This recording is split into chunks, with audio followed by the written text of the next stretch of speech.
Olá, meus queridos amigos, meus amados irmãos. Mais um dia que o Senhor nos concede, mais um dia aqui, Pastor Sinésio, com as considerações da leitura diária.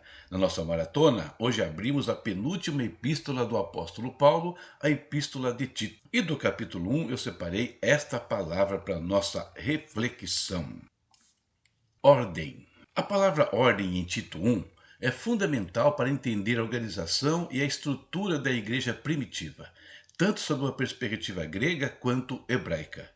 Analisaremos um vocábulo-chave em cada idioma, explorando seus significados e implicações, e por fim, extrairemos conclusões gerais sobre esse importante tema.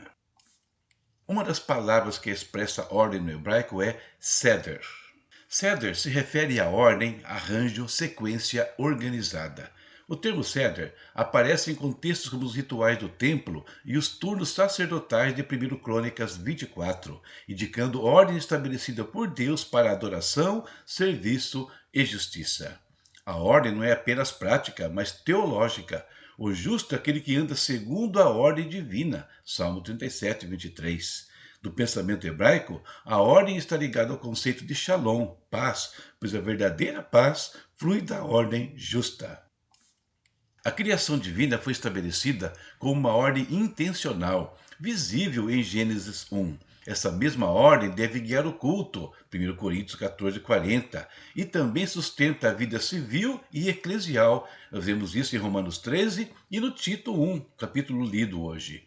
Quando há julgamento, o caos surge como reversão da criação, como descrito por Jeremias e também por Jó. A ausência de seder, ordem, na sepultura, indica que apenas Deus pode restaurar plenamente a ordem. A ordem é tanto um princípio criacional quanto uma promessa escatológica.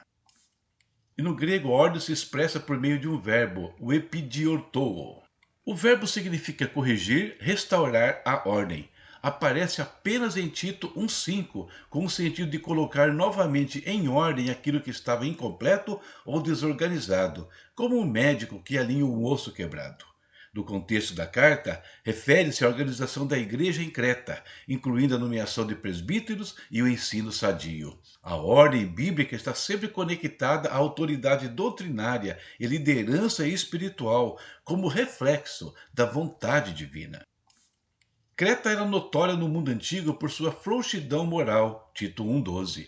Paulo, portanto, deixa Tito para atender duas necessidades urgentes: reforma moral na membresia e reforma estrutural nas congregações. Ao instruir Tito a endireitar assuntos inacabados, Paulo sinaliza que a pureza doutrinária e a ordem corporativa são inseparáveis. O Verbo único encapsula o mandato apostólico para restaurar, fortalecer e promover a saúde das igrejas de Cristo. E baseado nessas pequenas informações na leitura de hoje, três aspectos sobre a ordem. Primeiro, caráter de Deus. Deus é organizado, justo e fiel. Nada no seu plano é caótico ou arbitrário. Há sempre um propósito ordenado. A Escritura apresenta consistentemente a ordem como fruto da sabedoria divina. Gênesis 1, já citado, retrata Deus trazendo forma ao caos. Êxodo registra Moisés organizando o acampamento de Israel ao redor do tabernáculo. E 1 Coríntios 14, 40 nos exorta a adequação e ordem dos cultos.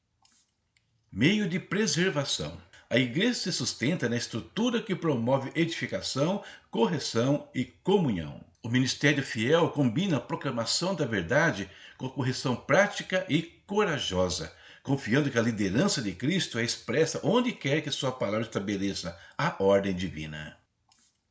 Finalmente, restauração. Na história da igreja, Atanásio endireitou a doutrina trinitária contra o arianismo. Os reformadores restauraram a autoridade das escrituras. Os despertares evangélicos estabeleceram a clareza do evangelho em meio ao nominalismo. Cada movimento abraçou o chamado para corrigir o que era deficiente, não por inovação, mas retornando aos fundamentos apostólicos. Conclusão. A palavra ordem, seja ceder no hebraico ou epidiortoo no grego, revela o compromisso bíblico com uma estrutura que reflita a justiça, a verdade e o caráter de Deus. Em Tito 5, Paulo exorta seu colaborador a corrigir e estabelecer os fundamentos da igreja com fidelidade, revelando que a ordem espiritual é indispensável para a saúde da comunidade cristã. E quero terminar lendo alguns versículos do capítulo de hoje, revendo as exortações e a ordem que Paulo deu a Tito nesta carta. Por esta causa te deixei em Creta, para que pusesses em boa ordem as coisas que ainda restam, e de cidade em cidade estabelecesses presbíteros, como já te mandei. Aquele que for irrepreensível, marido de uma mulher, que tenha filhos fiéis, que não possam ser acusados de dissolução nem desobedientes, porque é necessário que o bispo seja irrepreensível, como mordomo da casa de Deus, não soberbo, nem iracundo, nem dado ao vinho, nem espacador, nem cobiçoso de torpe ganância, mas dado à hospitalidade, amigo do bem, moderado, justo, santo, temperante, retendo firme a fiel palavra que é conforme à doutrina, para que seja poderoso tanto para demonstrar com a sã doutrina, como para convencer os contradizentes. É isso. Por hoje, a leitura de amanhã, Tito capítulo 2, já está na sua tela. Deus abençoe a sua vida, a sua casa e a sua família. Até amanhã, se Ele permitir. Tchau, tchau. Conheça os e-books do pastor Sinésio Santos. Materiais escritos para inspirar, ensinar e transformar vidas. São títulos abordando temas como estudos bíblicos, histórias envolventes de ficção, orientações práticas para a vida cristã, capacitação de docentes, comentários bíblicos versículo por versículo. Cada obra é um convite para mergulhar em conteúdos que edificam e enriquecem o conhecimento, ajudando você a crescer em fé e sabedoria. Encontre o título perfeito para sua jornada e compartilhe a experiência com aqueles que você ama. Adquira já o seu e transforme sua leitura em um momento de aprendizado e crescimento.